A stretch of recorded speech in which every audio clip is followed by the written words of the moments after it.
Melissa é uma estudante que adora pesquisar na internet. Nesse dia, depois de horas no computador, ela encontra algo que lhe chama a atenção. Ué, que história é essa? Segundo o serviço de atendimento ao cliente, o motorista relatou que seu carro não pega quando ele compra sorvete de baunilha. Pega quando ele compra qualquer outro sabor. Ah, que piada! O carro é alérgico à baunilha, por acaso? Já o Leandro é um profissional da área de estatística e adora tocar violão. Nesse dia, captou ondas estranhas e percebeu que Melissa precisava de ajuda. Carro alérgico à baunilha? Não, impossível. Quem é você? Meu nome é Leandro, eu trabalho com estatística e nas horas vagas toco violão. E captei de longe uma coisa que pode ser uma correlação espúria. Bom, espúria eu sei o que é. Uma coisa que não é legítima, que é falsa. Mas correlação espúria eu não sei o que é, não. Correlação espúria é uma relação aparente entre duas variáveis, como se uma explicasse a outra, o que na verdade não acontece. Esse caso que você viu aí na internet é um exemplo desse tipo de correlação. O cliente entra em contato com a empresa relatando o seguinte: toda noite ele vai comprar sorvete no mesmo lugar. Ele chega, estaciona, sai do carro, entra na loja, compra o sorvete, entra no carro e vai embora. Mas quando o sorvete é de baunilha, nada do carro pegar. Num primeiro momento, parece que existe uma relação entre o sabor do sorvete e o fato do carro pegar ou não. Mas a gente sabe que o sabor do sorvete não tem nada a ver com o problema do carro.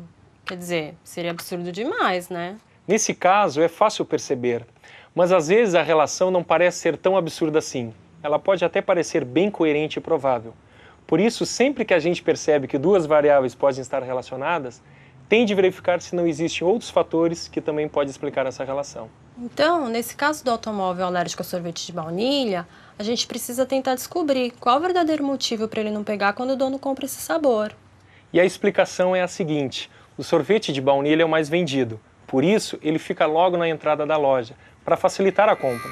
Já os outros sabores ficam mais pro fundo da loja, e a compra acaba demorando um pouco mais. Então, quando o dono do carro escolhia o sorvete de baunilha, ele demorava menos tempo na sorveteria. Isso mesmo, e quando ele ia dar partida para ir embora, o motor do carro ainda não tinha esfriado. É possível que houvesse algum defeito que impedia o motor de pegar quando ainda estava quente. Ah, gostei! Agora eu tô começando a entender. Vou usar o meu violão para te contar mais sobre o assunto, mas agora será na forma de poesia repentista. Poesia repentista, ou repente, é uma manifestação cultural brasileira muito forte no Nordeste, que teve origem nos trovadores medievais. Também conhecido como desafio, o repente mistura poesia e música e deve ser feito de improviso, na hora, quer dizer, de repente. Um dos maiores repentistas da história foi o cearense Aderaldo Ferreira de Araújo, mais conhecido como Cego Aderaldo. Em 1914, ele venceu um desafio que ficou tão famoso que acabou imortalizado em um cordel intitulado A Peleja de Cego Aderaldo e Zé Pretinho. O cordel vem de Portugal, desde o início da colonização do Brasil. No país de origem, esse tipo de poesia popular era impressa e vendida na rua, pendurada em cordas, lá chamadas de cordéis. Cara, que legal esse negócio de repente! Gostou?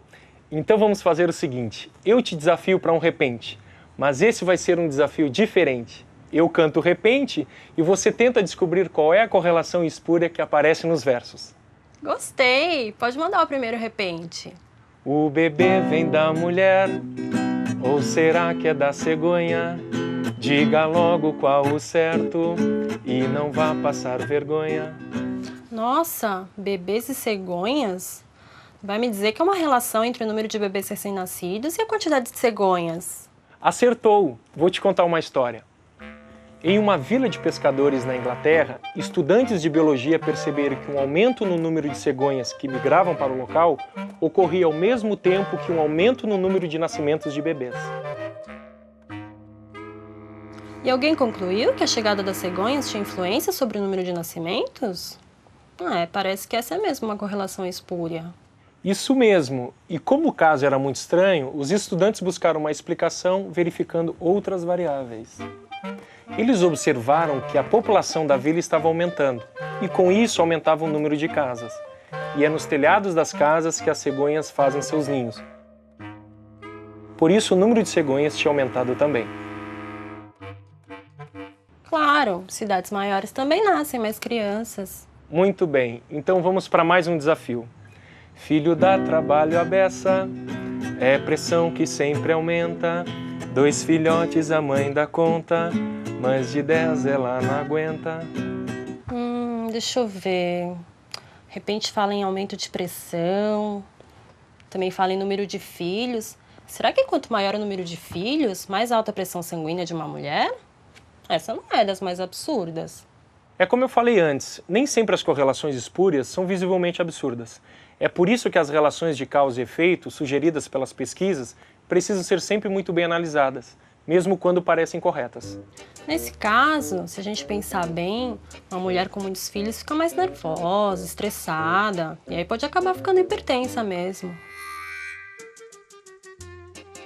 Sim, mas talvez existam outras variáveis influindo nessa relação.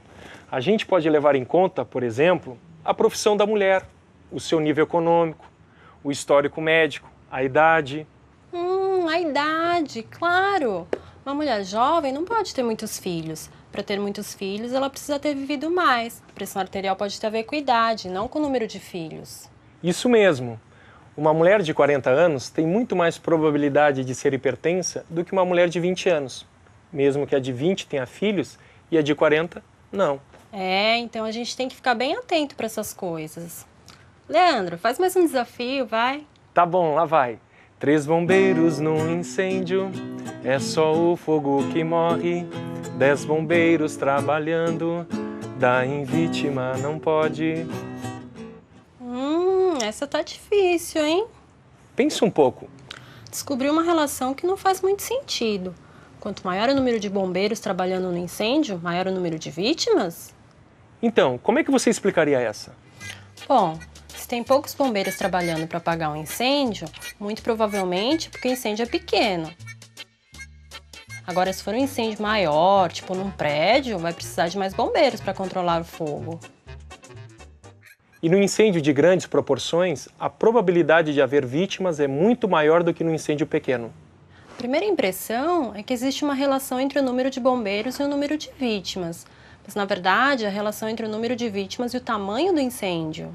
Agora, para terminar, um último repente para a classe resolver junto com o professor. Atenção! Tinha poliomielite, eram os anos 50. Quanto mais refrigerante, mais doença. Quem aguenta? Opa, esse é dos bons. Uma relação entre a venda de refrigerante e os casos de pólio? Quero ver vocês vencerem esse desafio. Claro que eles vão vencer. É com você, professor. Tchau, pessoal!